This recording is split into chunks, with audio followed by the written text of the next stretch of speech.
As the World Cup continues to steal the show, the Gunners are getting back to business. So today, we'll get a transfer update on moves for Mykhaylo Mudryk and Danilo. We'll also discuss how the Gunners could take advantage of the turmoil at Juventus and find out which Arsenal players have returned to full training.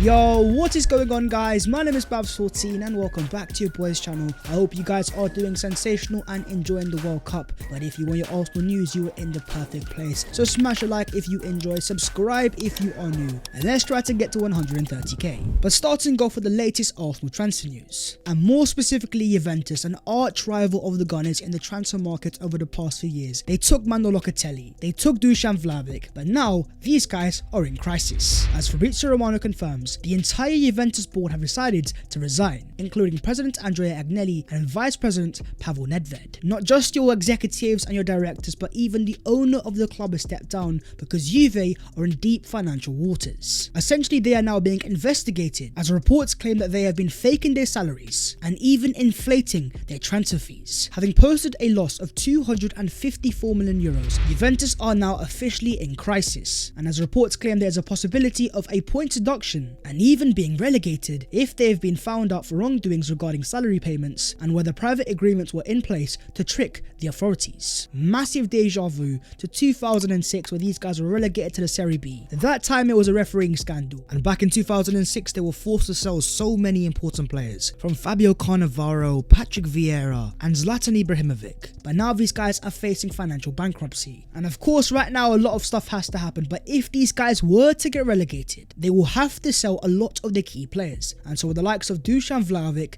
and Mykhaylo Mudryk being ex-Arsenal transfer targets, as Arsenal fans, let's just keep an eye on what's happening at Juventus. According to reports in Spain, for the first time, Atletico Madrid are willing to listen to offers for João Felix, and there is now an extremely high chance he leaves in January. João Felix might finally be about to become available, and according to ex-Arsenal shareholder Darren Arsenal have tried twice in the past to sign him on a loan with an option to buy. With Felix being Atletico's club record signing, this will not be a cheap transfer, but according to many reporters the time has arrived where the agents of João Felix are now looking elsewhere, and with that agent being Jorge Mendes, this guy can make things happen. I think the biggest selling point here is the prospect of Felix under Mikel Arteta. At 23 years of age, Felix is still seen as a bit of a super talent. Comment down below if you think Mikel Arteta should sign João Felix. Moving on to an update from Fabrizio Romano, who has spoken on both Mykhaylo Mudryk and Youri Tielemans, saying for Mudryk there is 4 or 5 clubs keen on signing him, including Arsenal of course. For Tielemans,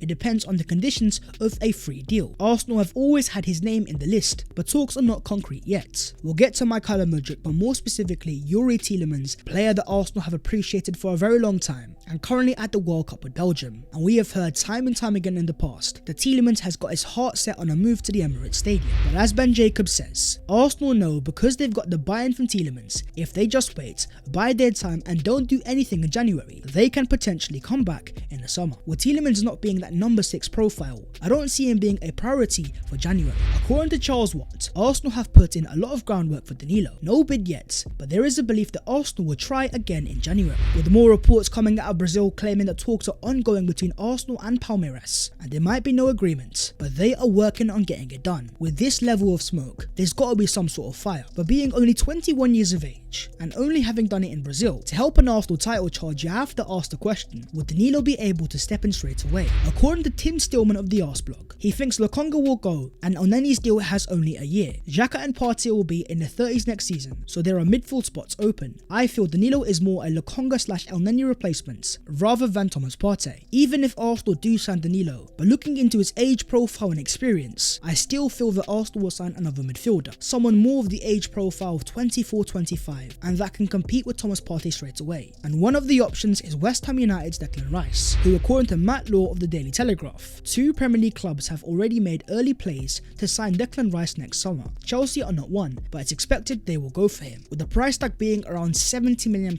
it's not a cheap transfer, but he definitely fits the profile of Premier League experience and potentially a level raiser. But if Arsenal spends £70 million on a player, best believe he is starting straight away. Now that would be the ultimate level of squad depth, but comment down below below if you think Declan Rice would start over Thomas Partey. But maybe a more realistic signing would be AC Milan's ex-Arsenal player Ismail Bennacer, as according to reports in Algeria, Bennacer will not extend his contract and leave Milan in June 2023, and there are 3 clubs interested: Chelsea, Liverpool and Arsenal. Having come through the academy at Hale End, Bennacer left Arsenal to go to Empoli and then picked up by AC Milan, where he has since won the Serie A title. Out of contract in 2024, that will be 1 year left in the summer, and Bennacer's profile is almost exactly what Arsenal need. He may not be ultra physical standing at 5'9", but in terms of on-ball quality, the pass completions, progressive passes, he does fit the age profile, and he's a far more viable signing than Declan Rice. But moving on to the wide forwards, and starting off with USA international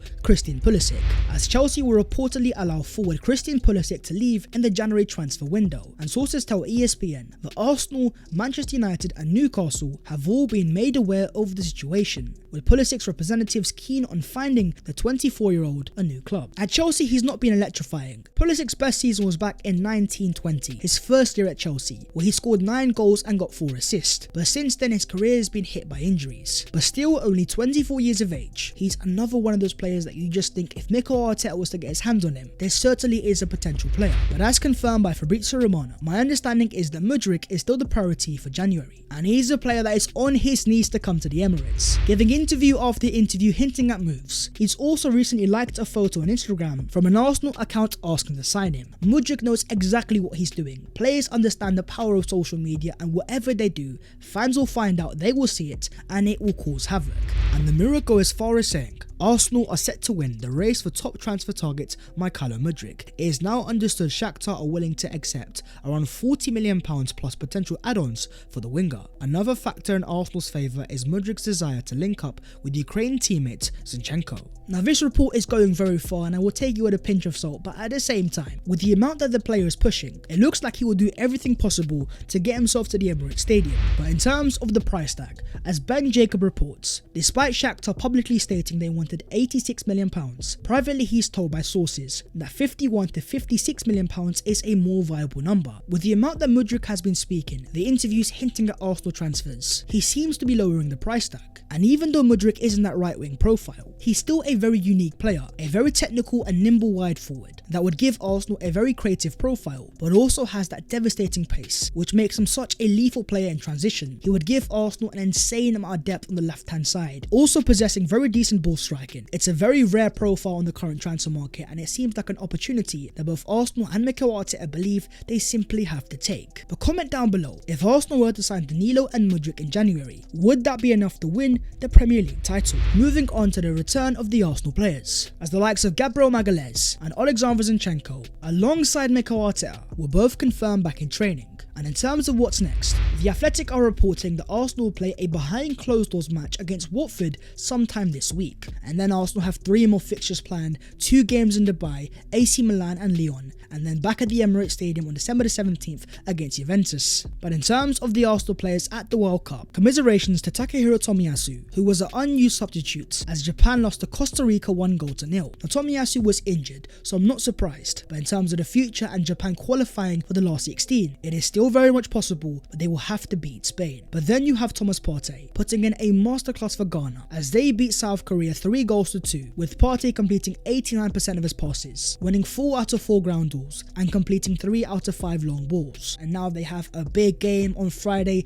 against Uruguay and Luis Suarez. That's gonna be gargantuan. But then you have Granit Xhaka involved and starting as the captain as Switzerland face Brazil, Gabriel Jesus and Gabriel Martinelli. In terms of Xhaka himself, he put in a decent performance, but it was not enough as Casemiro scored the winning goal. And in terms of the Arsenal Brazilians, Gabriel Jesus was involved off the bench, winning 4 out of his 5 ground duels and holding the ball up amazingly for his country. But going into the future, according to reports, both Gabriel Martinelli and Gabriel Jesus are in line to start against Cameroon this Friday. That could be massive for the confidence of both players, especially for Gabriel Martinelli. Getting your first World Cup start at 21 years of age is no mean feat. A massive shout out once again to Matt Turner, keeping a clean sheet against Iran, and the USA have now kept clean sheets in 2 consecutive World Cup games for the first time since 1930. I don't think some people realise how far Matt Turner has come. This is a guy that didn't even start playing football until the age of 14, had a whole host of calamity errors, but then out of nowhere, he's now playing for one of the biggest clubs in the world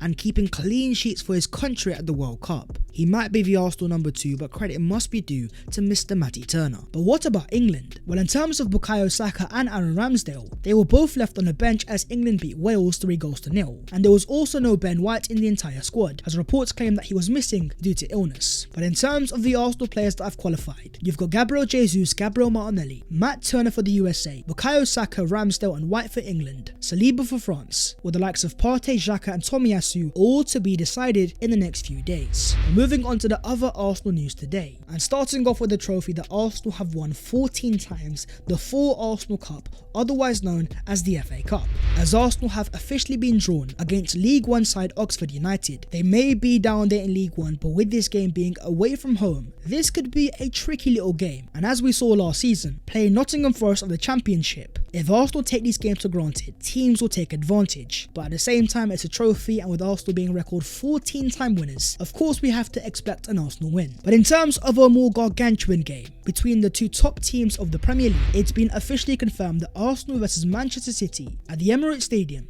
will take place on Wednesday the 15th of February. Guardiola versus Arteta, and after what's going to be a massive January where Arsenal play the likes of Tottenham away, United at home, you of course have the January transfer window, and then you have the real test of the title credentials, hosting Man City at the Emirates Stadium. That game there is going to be the ultimate test if Arsenal have what it takes to win the Premier League title. But anyways guys, that's the video there and there, so hopefully you guys have enjoyed.